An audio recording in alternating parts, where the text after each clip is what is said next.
Hello साथियों, मैं पंकज वैष्णव आप सभी का स्वागत करता हूं मिशन ज्ञान चैनल पर। आज हम जानेंगे ज्वालामुखी के बारे में। ज्वालामुखी क्या होता है, ज्वालामुखी कितने प्रकार के होते हैं और भारत में मुख्य रूप से कौन कौन से ज्वालामुखी पाए जाते हैं, इन्हीं चीजों के आसपास हम आज की बात करेंगे। तो शुरू करते हैं ज्वालामुखी को जानना। पहले यह देखते हैं कि ज्वालामुखी होता क्या है। देखिए, पृथ्वी के अंदर जैसे जैसे आप गहराई में जाओगे तो आपको तापमान ज्यादा मिलेगा। इस ज्यादा तापमान की वजह से पृथ्वी के अंदर की चट्टानें पिघलती रहती है और जब यह पिघला हुआ पदार्थ पृथ्वी के ऊपर आ जाता है, जो कि बहुत वेग से आता है, तो इसी चीज को कहा जाता है ज्वालामुखी। तो ज्वालामुखी एक प्राकृतिक प्रोसेस है, एक नेचुरल प्रोसेस है। ज्वालामुखी प्राकृतिक छेद या दरार है जिसमें से होकर पृथ्वी के अंदर का पिघला पदार्थ, साथ ही गैस, भाप, राख, ये सारी चीजें बाहर आती है। इसमें जो अंदर पदार्थ होता है उसे मैग्मा कहा जाता है और जब ये मैग्मा पृथ्वी की सतह पर आ जाता है तो उसे लावा कहा जाता है। तो लावा और मैग्मा में ये डिफरेंस आपको पता होना चाहिए। पिघला हुआ पदार्थ जब पृथ्वी की सतह के अंदर हो तो उसे मैग्मा कहा जाता है और जब यह पिघला हुआ पदार्थ पृथ्वी की सतह के ऊपर आ जाता है, बाहर आ जाता है, तब इसे लावा कहा जाता है। यह लावा बहुत ही गर्म और मुख्यतः लाल रंग का होता है। यह लावा समय के साथ साथ ठोस होता जाता है और एक चट्टान का रूप ले लेता है जिसे हम ज्वालामुखी चट्टान या आग्नेय चट्टान कहते हैं। मैग्मा जो अंदर का पदार्थ है वो पृथ्वी की सतह पर कितनी तेजी से फूटेगा, ये इस चीज पे डिपेंड करता है कि उसमें सिलिका कितना है। यदि सिलिका की मात्रा ज्यादा है तो विस्फोट बहुत तेजी से होगा, वहीं अगर सिलिका कम है तो विस्फोट थोड़ा शांत होगा। अब ज्वालामुखी से क्या क्या पदार्थ निकलते हैं? राख, लावा और पायरोक्लास्ट जैसे पदार्थ निकलते हैं। दूसरा, कुछ गैसेस भी निकलती है जैसे कि जल वाष्प, carbon dioxide, carbon monoxide, sulphur dioxide, hydrogen, helium. तो न केवल पदार्थ निकलते हैं बल्कि राख और गैसेस भी निकलती है जैसे कि carbon dioxide, carbon monoxide, sulphur dioxide, hydrogen, helium और कुछ मात्रा में जल वाष्प भी निकलता है। अब हम जानते हैं कि ज्वालामुखी कितने प्रकार के होते हैं। ज्वालामुखी को दो भागों में बांटा गया है। एक तो सक्रियता के आधार पर, मतलब क्या वो ज्वालामुखी आज भी फूटते हैं या अब फूटना बंद हो गए हैं, और दूसरा है कि वो किस प्रकार से विस्फोट करते हैं और किस प्रकार की आकृति बनाते हैं। तो दो आधार पर ज्वालामुखी को बांटते हैं। पहला देखते हैं सक्रियता के आधार पर। सक्रियता के आधार पर आप ज्वालामुखी को तीन भागों में बांट सकते हो। पहला है सक्रिय या जागृत या एक्टिव वोल्केनो। दूसरा है सुषुप्त, निद्रित या डोरमेंट वोल्केनो। तीसरा है मृत या एक्सटिंक्ट वोल्केनो। इन तीनों ज्वालामुखी के बारे में हम एक एक करके डिटेल में जानते हैं। पहला है सक्रिय, जागृत या एक्टिव वोल्केनो। क्या होता है इसमें? ये समय समय पर फूटते रहते हैं। इनके अंदर से समय समय पर लावा, गैस, जल वाष्प, ये सारी चीजें निकलती रहती है। जैसे कि हवाई द्वीप पर स्थित मोना लोआ, इटली का माउंट एटना, इक्वाडोर का कोटोपैक्सी और अंडमान निकोबार जो कि भारत का हिस्सा है, उसमें भी एक ज्वालामुखी है जो कि समय समय पर फूटता रहता है। तो उसका नाम है बैरन द्वीप। ये जो मोना लोआ है ये विश्व का सबसे बड़ा एक्टिव वोल्केनो है, विश्व का सबसे बड़ा सक्रिय ज्वालामुखी है। कहां स्थित है ये? प्रशांत महासागर में स्थित हवाई द्वीप पर स्थित है मोना लोआ। तो सक्रिय ज्वालामुखी कौन से होते हैं? जो सक्रिय हैं, जो एक्टिव है, जो समय समय पर फूटते रहते हैं। और इनके एग्जाम्पल और उन कौन से क्षेत्र में स्थित है वो हमें नाम पता होना चाहिए। इसमें सबसे इंपॉर्टेंट है मोना लोआ हवाई द्वीप पर स्थित और भारत के अंडमान निकोबार में स्थित बैरन द्वीप। दूसरा है सुषुप्त ज्वालामुखी। ये ज्वालामुखी ऐसे है कि ये इतनी फ्रीक्वेंसी से फूटते नहीं रहते हैं, समय समय पर नहीं फूटते रहते हैं, लेकिन ये कभी भी फूट सकते हैं, बिल्कुल ही बंद नहीं हुए हैं। तो ये विश्व के सबसे घातक ज्वालामुखी माने जाते हैं, क्योंकि जनसंख्या का एक बड़ा हिस्सा ये मानता है कि ये ज्वालामुखी नहीं फूटेगा और उसके आसपास क्षेत्रों में निवास करने लगते हैं, लेकिन समय समय पर ये वापस बाद में फूटने लगते हैं।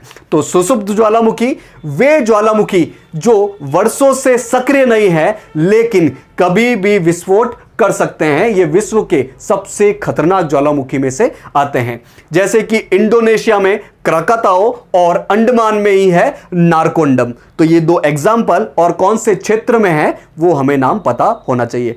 तीसरे प्रकार का है मृत या एक्सटिंक्ट वोल्केनो, मृत ज्वालामुखी या एक्सटिंक्ट वोल्केनो। ये हजारों सालों से नहीं फूटे हैं, मतलब एक तरह से हम मान सकते हैं कि ये मृत है, ये खत्म हो गए हैं, इनमें से अब कभी विस्फोट नहीं होगा। जैसे कि इक्वाडोर का चिम्बोराजो और ईरान का कोह सुल्तान। तो नाम और इनके क्षेत्र हमें पता होने चाहिए। सबसे इंपॉर्टेंट है सबके एग्जाम्पल कौन से क्षेत्र में है और वो किस प्रकार के ज्वालामुखी है। ज्वालामुखी का दूसरे प्रकार से वर्गीकरण देखें तो वो विस्फोट के आधार पे होगा, मतलब वो विस्फोट होते हैं तो किस प्रकार का भू आकृतिक बनाते हैं। इसे हम 4 प्रकार से देख सकते हैं। पहला है शील्ड ज्वालामुखी, दूसरा है काल्डेरा, तीसरा है स्ट्रेटो ज्वालामुखी और चौथा है लावा गुंबद। चारों को हम एक एक करके डिटेल में देखते हैं। पहला है शील्ड ज्वालामुखी। शील्ड ज्वालामुखी में जो लावा बाहर निकलता है, चूंकि वो ज्यादा गाढ़ा नहीं होता है और इस वजह से वो दूर तक फैलता है, और इस दूर तक फैलने की वजह से एक कम ढलान वाली पहाड़ी नुमा आकृति बन जाती है, उसे कहा जाता है शील्ड ज्वालामुखी। तो शील्ड ज्वालामुखी में कम श्यानता, मतलब कि कम विस्कोसिटी वाला, यानी कि कम गाढ़ा और ज्यादा तरल बहता हुआ लावा निकलता है, और चूंकि ये बहता है तो ये जहां से निकल रहा है उससे बहुत दूरी तक फैलता है। इस कारण कम ढलान वाली ज्वालामुखी, कम ढलान वाले पहाड़ी नुमा आकृति का निर्माण होता है, जिसे शील्ड ज्वालामुखी कहते हैं। जैसे कि मोना किया और मोना लोआ, ये दोनों ही हवाई द्वीप पर स्थित है। मोना किया तो हमने देखा था सक्रिय ज्वालामुखी में, तो ये दोनों ही शील्ड ज्वालामुखी है। शील्ड मतलब इस तरह की आकृति बनेगी, शील्ड मतलब इस तरह की आकृति बनेगी, कम ढलान वाली, जिसमें लावा दूर तक जाता है। दूसरा है काल्डेरा। जब ज्वालामुखी फूटता है तो उसके अंदर का मैग्मा खत्म होता है, चूंकि वो पृथ्वी की सतह पर आ गया तो नीचे जगह खाली हो गई। नीचे जगह खाली हो गई तो ऊपर वाला पार्ट नीचे धंस जाएगा, इस वजह से एक कटोरा नुमा आकृति बन जाएगी। इस प्रकार की ये आकृति बन जाएगी, ऊपर वाला हिस्सा नीचे धंस जाएगा, इसको कहते हैं काल्डेरा। तो काल्डेरा क्या है? एक बड़ा कड़ाई जैसा खोखला जो ज्वालामुखी विस्फोट में नीचे जो मैग्मा कक्ष होता है उसके खाली होने के तुरंत बाद बनता है।